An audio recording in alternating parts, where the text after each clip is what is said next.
By Sly Aiden Tasbas. Sly Aiden Tasbas email bio follow October 23 at 3:42 p.m. Gaziantep, Turkey. After days of suspense, did the Turkish president, Recep Tayyip Erdogan, address the nation and the world on Tuesday simply to repeat what we already know about the murder of Jamal Khashoggi?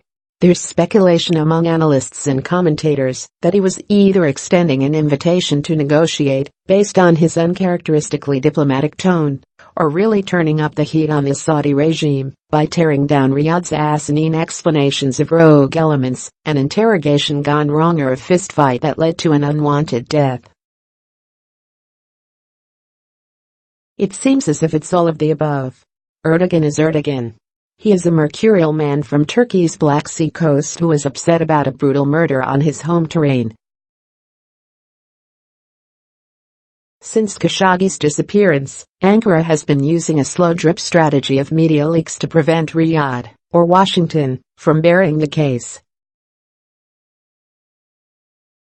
Tuesday's speech was not about backing off from the Khashoggi story, but about pressuring the Saudis to cough up more. The explanations from the kingdom have not convinced anyone. Clearly, the Turkish president wants a real mea culpa, a recognition that the crime was premeditated and ordered by higher-ups. Intelligence and security institutions have evidence showing the murder was planned, the president said. From the person who gave the order to the person who carried it out, they must all be brought to account. At this point, we all have a good sense of who ordered the killing, whose men quietly arrived in Istanbul with a bone saw. Does the demand for accountability mean Erdogan is going after Crown Prince Mohammed bin Salman? The Turkish president refrained from mentioning his name in his speech, putting the onus on the Saudi king to carry out the investigation. Most Turkish officials I have spoken to since the murder believe that the Trump administration will stand by MBS. Erdogan possibly wants to clip his wings, but knows that Ankara is not powerful enough to push him out. With strong backing from the White House, MBS could survive this mess, albeit tainted and weakened.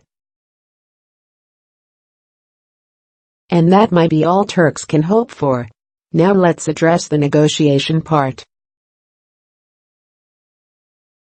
Turkish officials have privately told me they have a gory audio recording of the murder, but Erdogan made no mention of that. That's his trump card. No, he is not trying to extract a hefty sum from the Saudis.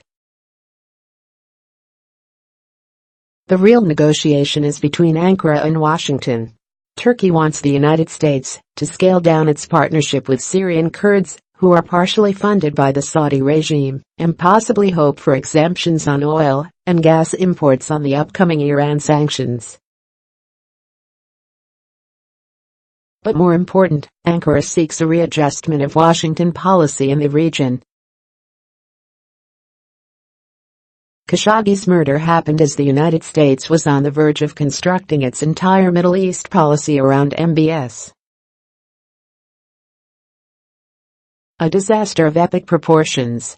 Erdogan wants the United States to pivot to a more traditional engagement in the region, with a huge role for Turkey, of course.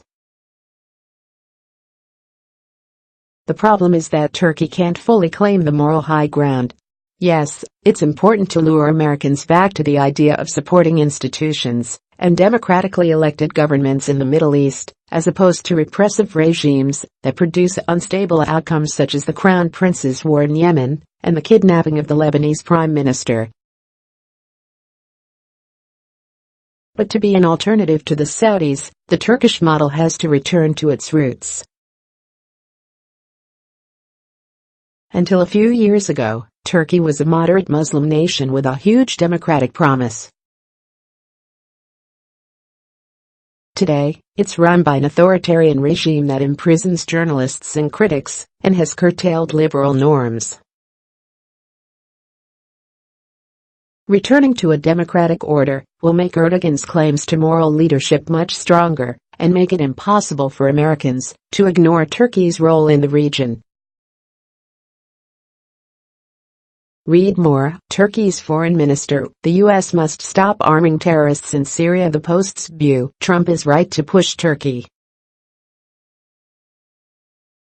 He's just doing it wrong. The Post's view: Erdogan is transforming Turkey into a totalitarian prison. David Ignatius: the U.S. alliance with Turkey just lunged toward the breaking point.